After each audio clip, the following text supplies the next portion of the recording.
大家好，我係 XT，歡迎嚟到 All the Modes 10。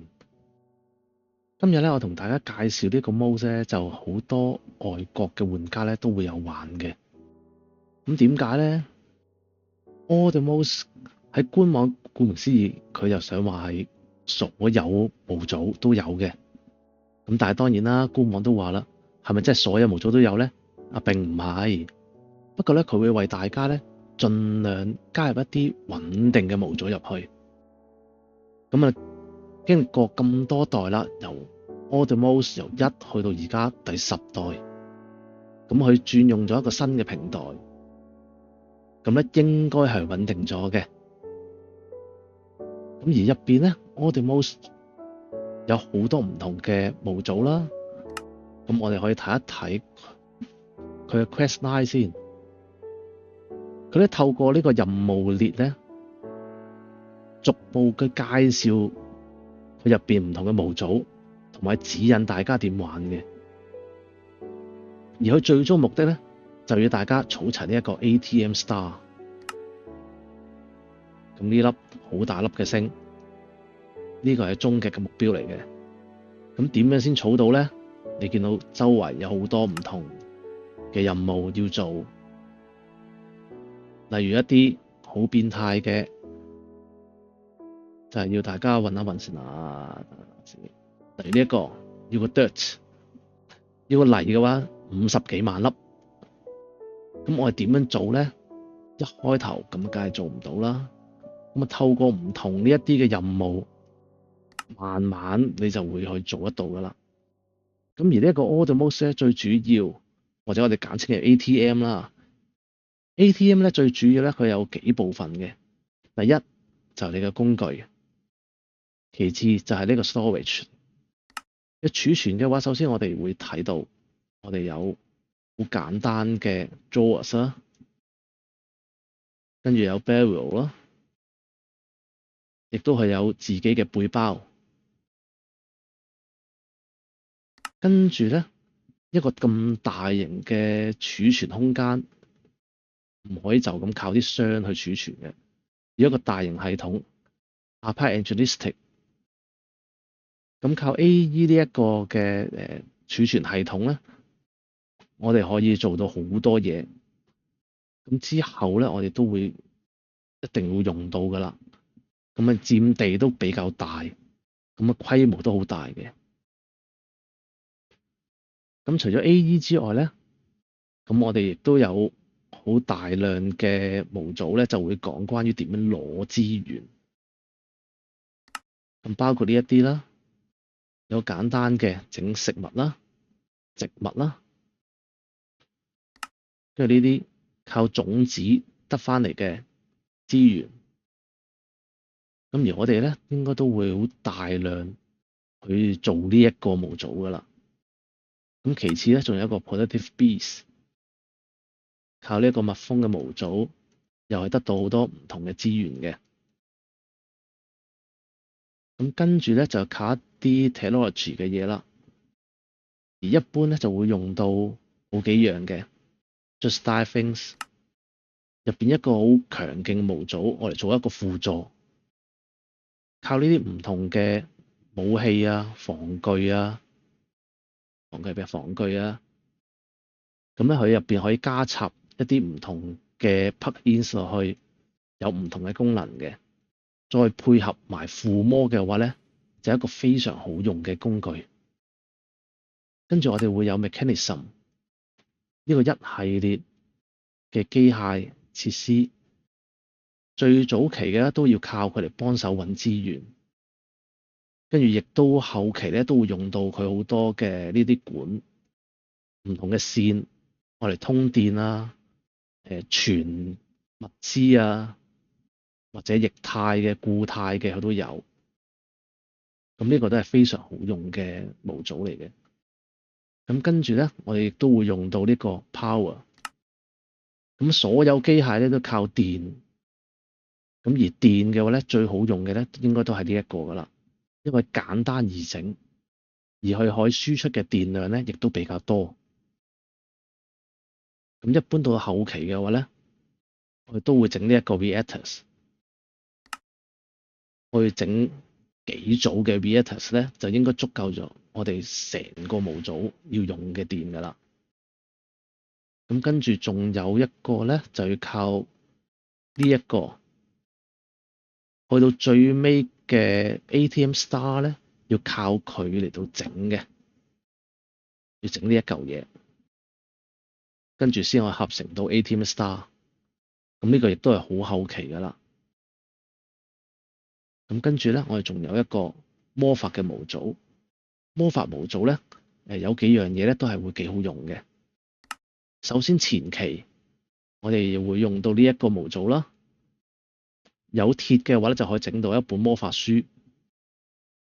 咁佢好多唔同嘅嘢咧，都係可以幫到初期嘅玩家去完成嘅。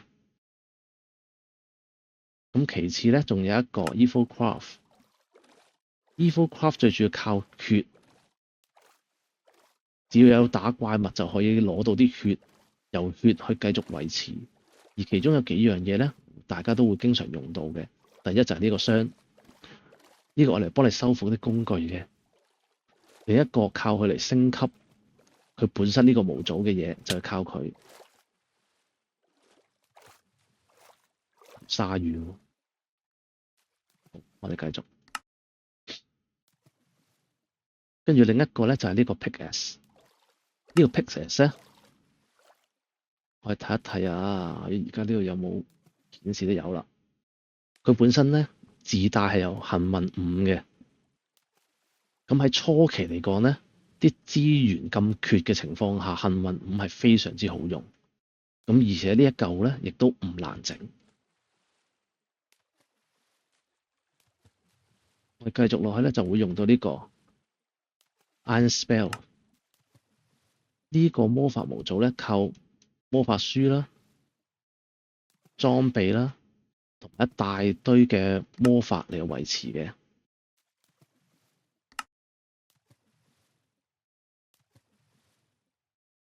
佢啲裝備咧，初頭嚟講唔係咁容易去合成到，但係唔緊要嘅。我哋最緊要咧就係佢本書，有其中一本嘅魔法書，在我哋會係一路玩嘅情況下，會得到好大量呢啲魔法卷軸。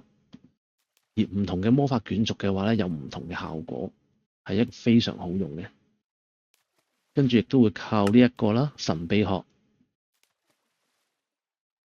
神秘學咧就我哋會有部分係需要到佢嘅，因為有幾個功能咧係幾好用。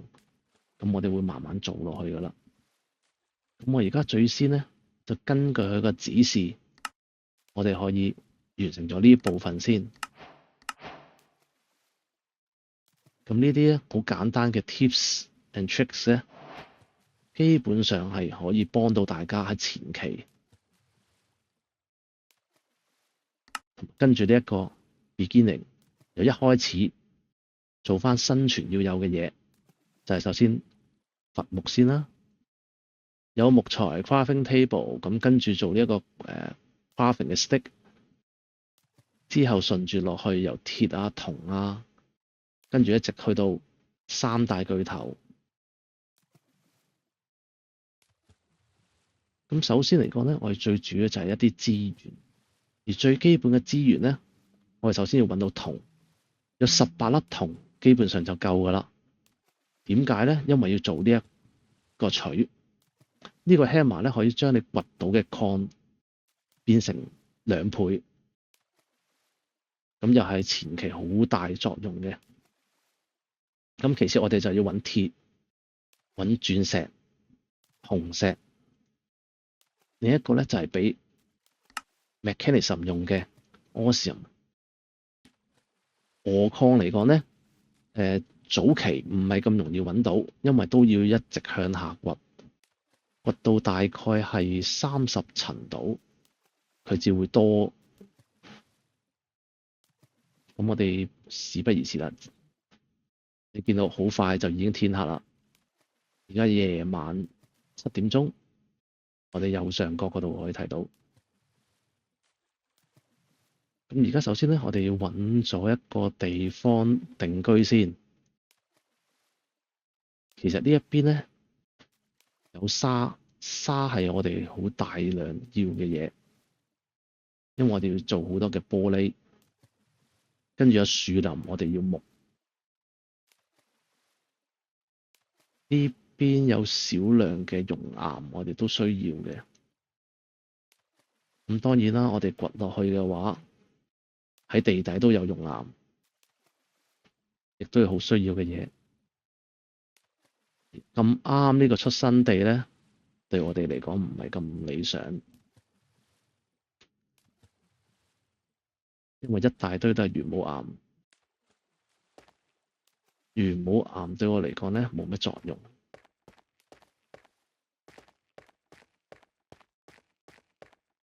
咁但係咧，至起碼咧，我哋可以喺呢度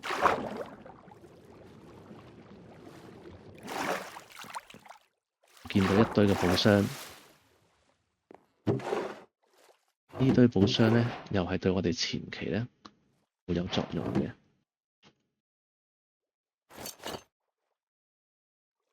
有鑽石添啦。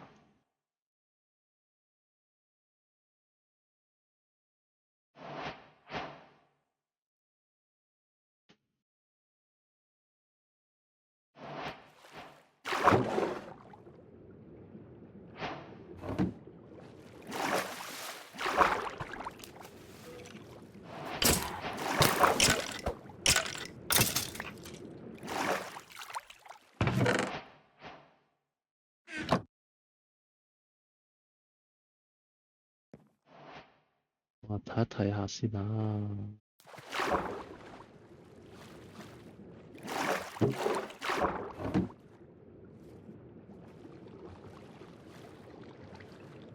你咧可以向嗰邊去發展。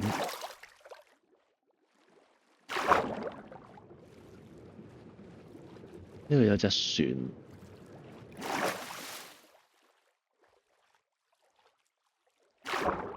呢個應該係商人嚟嘅。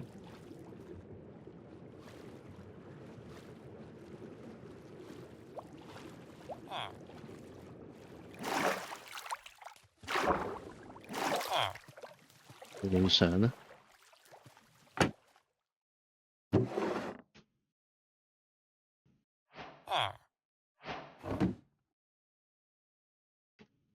一個漁夫，但我哋唔需要佢。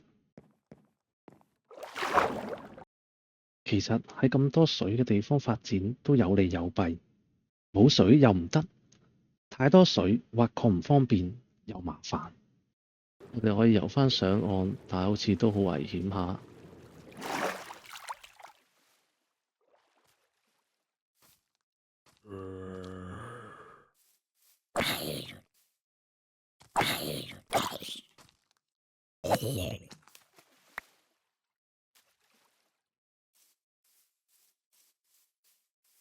其實可以喺呢一度定居，睇下係咪真係可以先。適唔適合定居，取決於幾方面。第一，地理位置，剛剛都睇到啦，冇水唔得，太多水都唔適合。第二，資源問題，太多水唔適合挖礦，而且要開始邊一個任務先，都取決於手上嘅有乜嘢資源。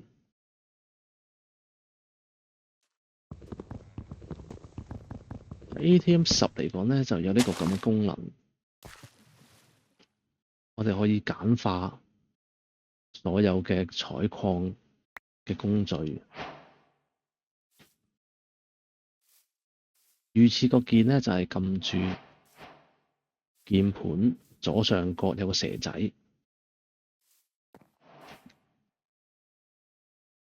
咁呢個 Shapeless 嘅話咧，佢就會跟住成個同我有關嘅嘢，咁就可以一次過掘嘅。再加埋 Shift 嘅話，用 Mouse 中間個碌，我哋選擇唔同嘅項目。有呢個 Small Tunnel 嘅話咧，係一直掘一條直線， Small square 就3×3嘅平面。Large tunnel 嘅話咧就係3×3嘅，不過係成條隧道咁掘。Mining tunnel 咧，我哋一陣間都會用到噶啦，就係向下掘嘅，掘一條向下掘嘅隧道。Escape tunnel 啊，當然啦，就係要走佬啦，咁啊向上掘嘅。咁我哋首先落翻嚟先，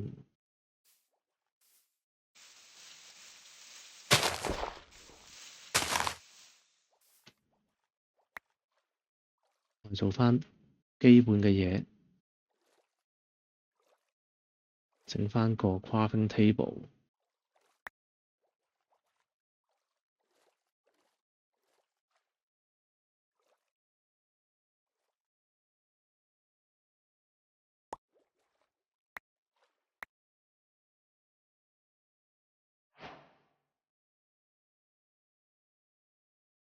好啦，有 crafting table 咧，我哋就易做好多啦。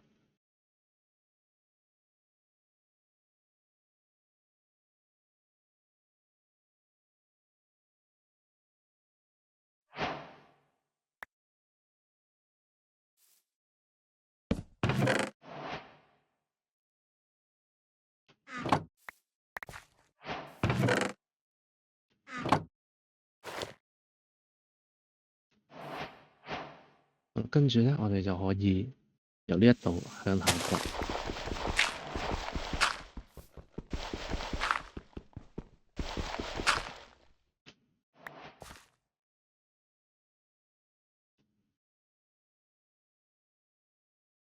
我哋用翻頭先所講嘅 mining tunnel。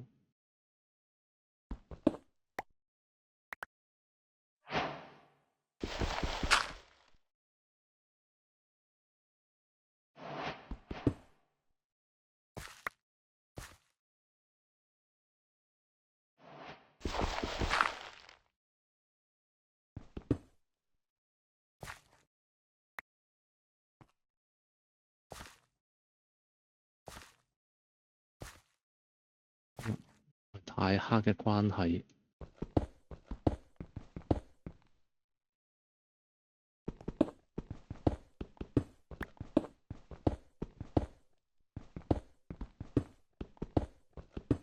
我都唔掘太深住啦。由呢一度開始定居先。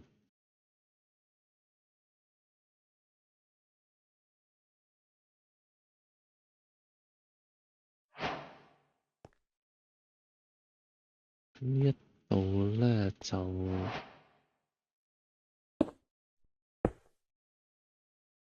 可以咁樣，暫時睇到下嘢。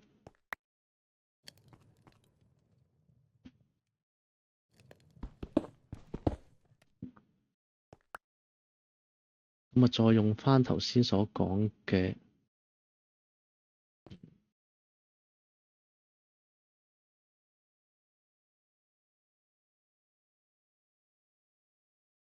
我哋呢度咧就暫時燒咗一個木炭啦。而 ATM10嘅話咧，有個特別嘅就係呢個木炭，正常喺 Minecraft 嚟講咧就可以燒到8樣嘢啦。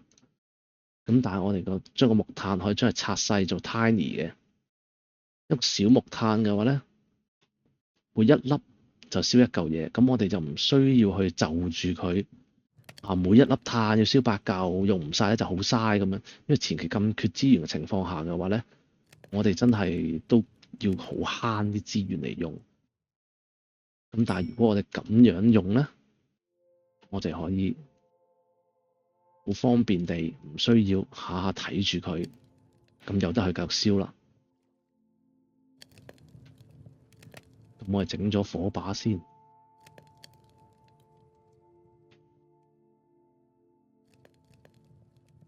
呢一度咧，我哋可以掘多一格。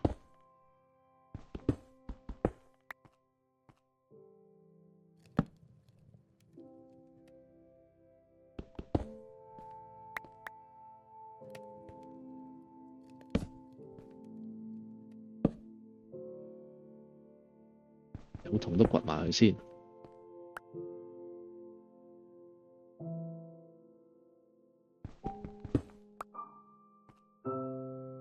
32嚿銅。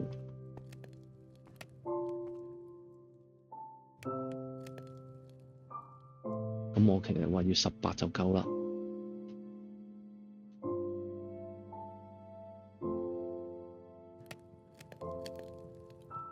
咁跟住咧，暫時整一整下呢個屋企。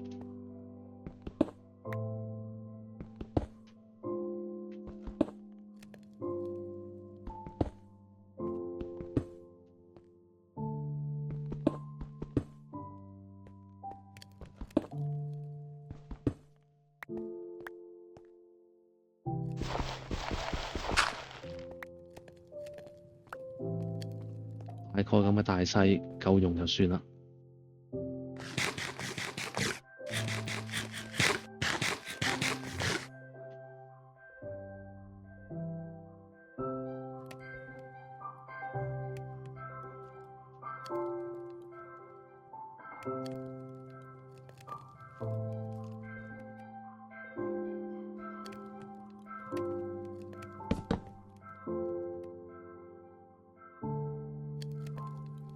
見到有煤都掘埋先。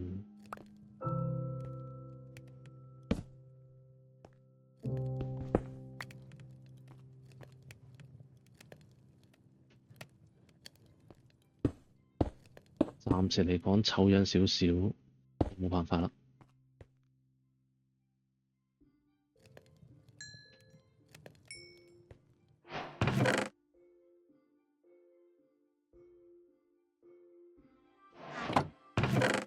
呢啲唔需要嘅擺返入去先。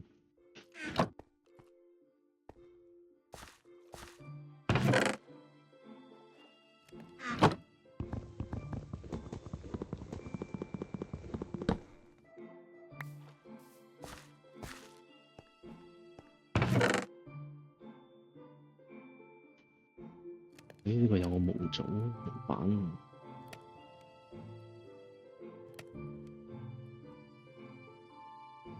呢啲都唔需要住嘅。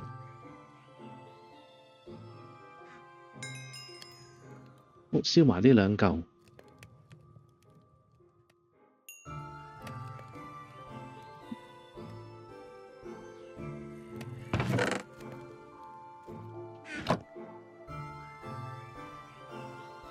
天光。跟住我哋點做呢？將呢一度整2粒方塊，3支木棒組成個錘。嗱，我哋之後呢，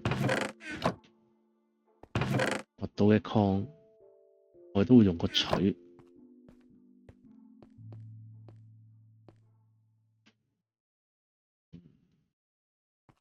又唔記得帶火把添。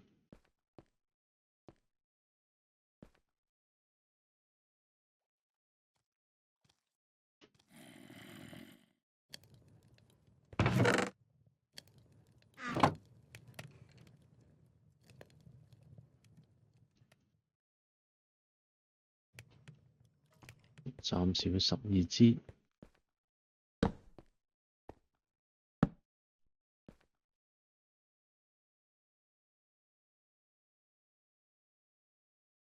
Mining tunnel。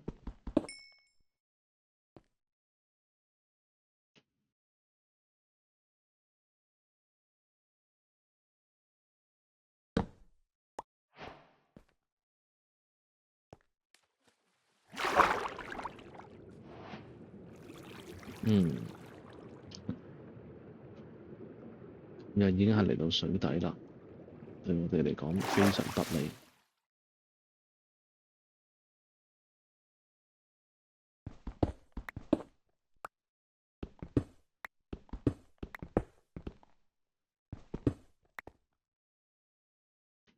嘗試由呢一度掘落去，會唔會好啲？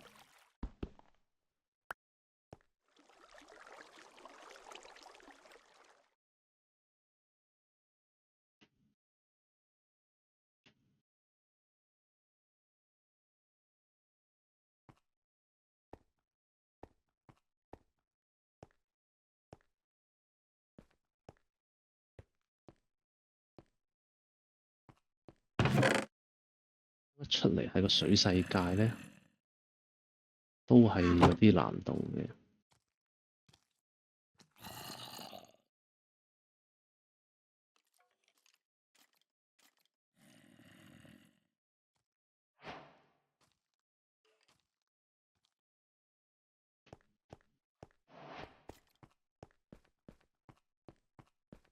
再試一試先。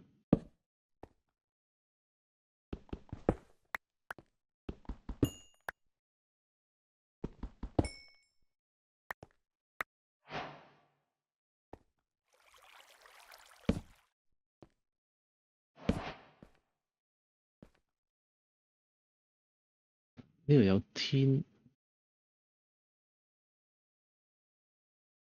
都係一個有用嘅礦嚟嘅。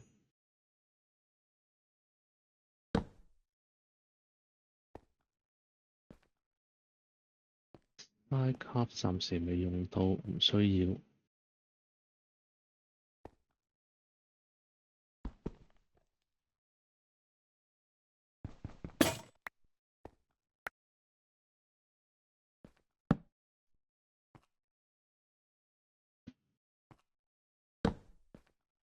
我盡可能咧就睇下揾唔揾到有鵝礦。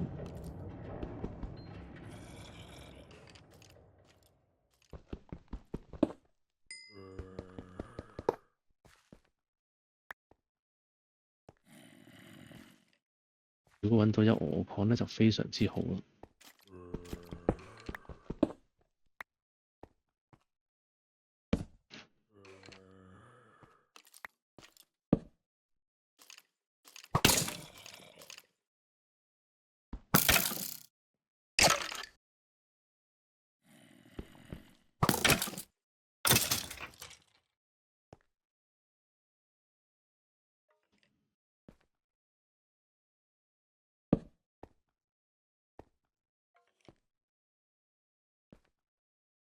又係水，藤蔓有銅、青金石。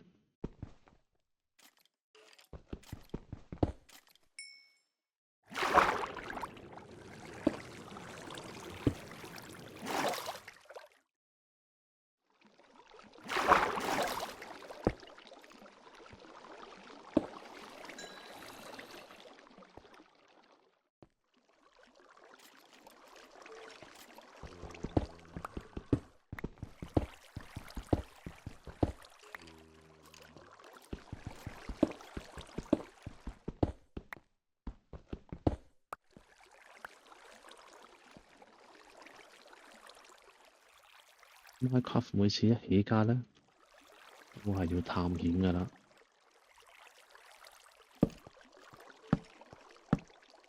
先揾咗我哋基本嘅資源先。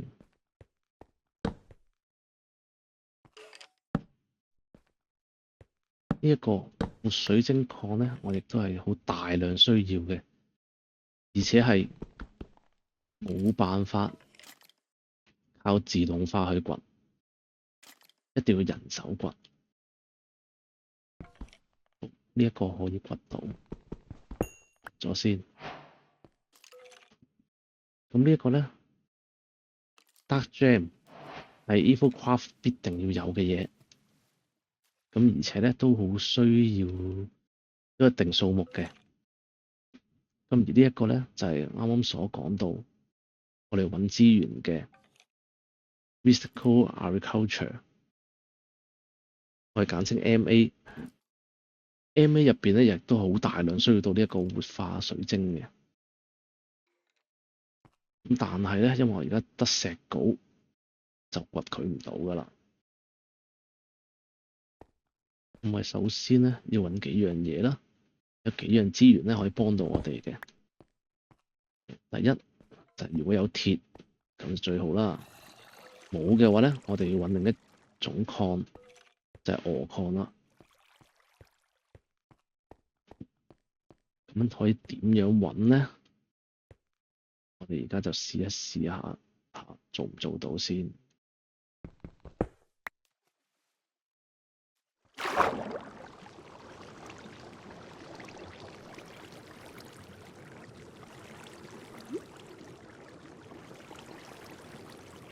穿咗個窿。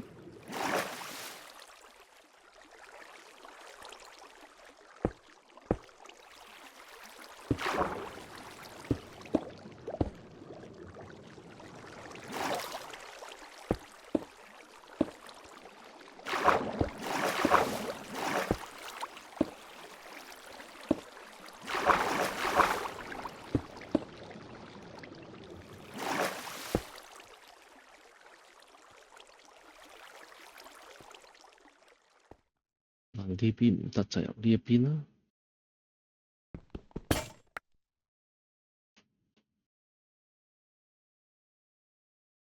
呢一個咧 carving stick 嘅話咧，真係非常之好用，可以擺到身度隨身，隨時都可以用到。好，見到我哋想要嘅嘢啦。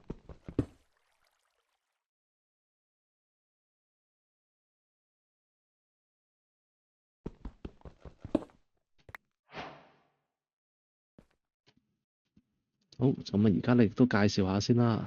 我而家有4個嘅鐵礦，咁我哋點做咧？將頭先個 hammer 擺落去，我哋攞到呢一個鐵嘅層粉，有 iron dust 嘅話咧，見到係2倍嘅，4粒變成8粒。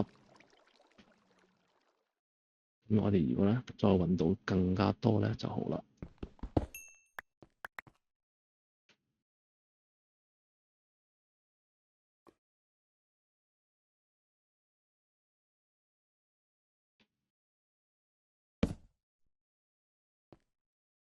星鐵係有用嘅，不過唔係而家。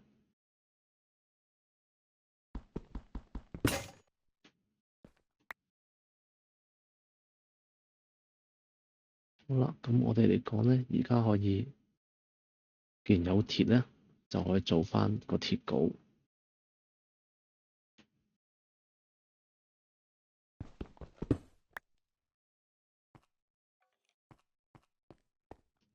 咁算係有少量嘅鐵資源啦。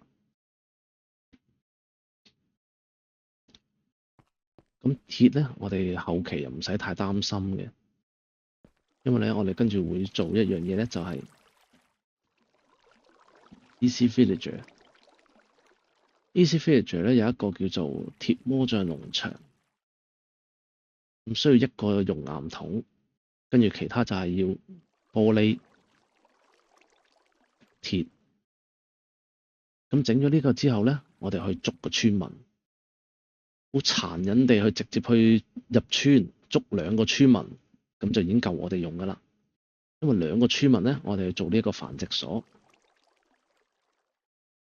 繁殖所咧就比較麻煩啲，有床，但係入得村就應該有床噶啦。跟住再揾羊毛同埋普通嘅木。繁殖完之後咧，我哋就將佢就會2個村民就會繁殖出平時 Minecraft 見到嘅嗰啲小朋友，擺落去成長所度，要羊毛嘅。咁佢會慢慢長大，長大咗變成另一個村民㗎啦。一個成人嘅村民咧，我哋可以將佢擺落去鐵魔杖農場，咁佢就會定期幫我哋產鐵，咁我哋有足夠嘅鐵可以用㗎啦。好，既然而家有鐵鎬嘅咧，我哋就要掘翻呢個活化水晶啦。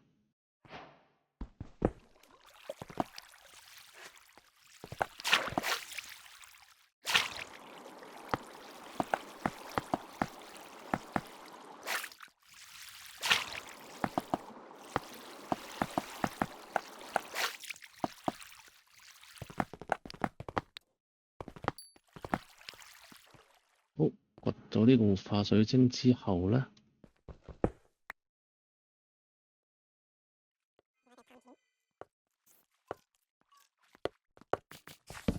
去揾下咧，睇下有冇我哋想要嘅嘢。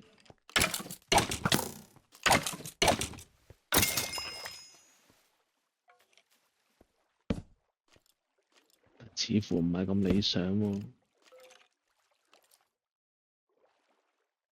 暫時都係一堆活化水晶啫喎。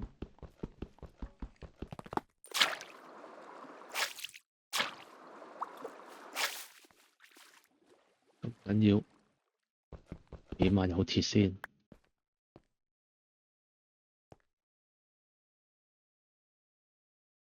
呢啲暫時對我哋冇幫助。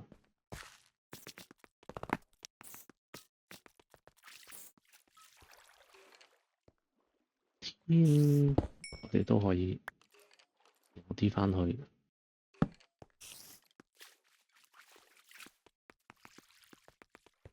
好啦，咁我哋可以暫時返屋企擺低啲嘢先。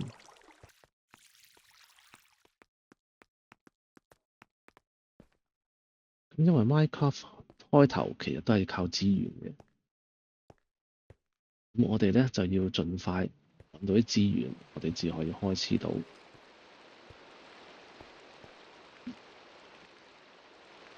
咁我諗我哋今日咧呢一集就嚟到呢一度先。咁之後咧，我哋會繼續去揾資源，跟住再揾一個合適嘅地方，真係可以建家啦。咁我哋咧建家嘅話咧，我哋會揾一個大啲嘅地方，一個平地，因為我哋要去種好多唔同嘅農作物，所以我哋起碼要3大個農場。咁我哋要有一個3大個農場，我嚟做啲乜嘢咧？就係根據翻頭先，我哋個 MA，我哋呢度有好大量嘅種子，我哋由呢啲種子得到唔同嘅資源，好多好多。我哋所有資源咧，基本上都係靠呢啲種子得翻嚟啦。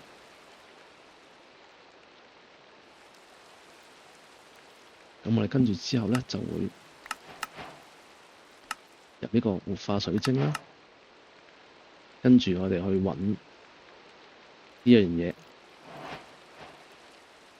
由一個下級種子開始，跟住去種，跟住一路升級上嚟。我哋好快就要升到呢一個 Supremium， 跟住攞到呢粒終極嘅水晶。整到終極水晶之後嘅話咧，咁我哋跟住就會資源就應該開始唔會有缺嘅情況嘅啦。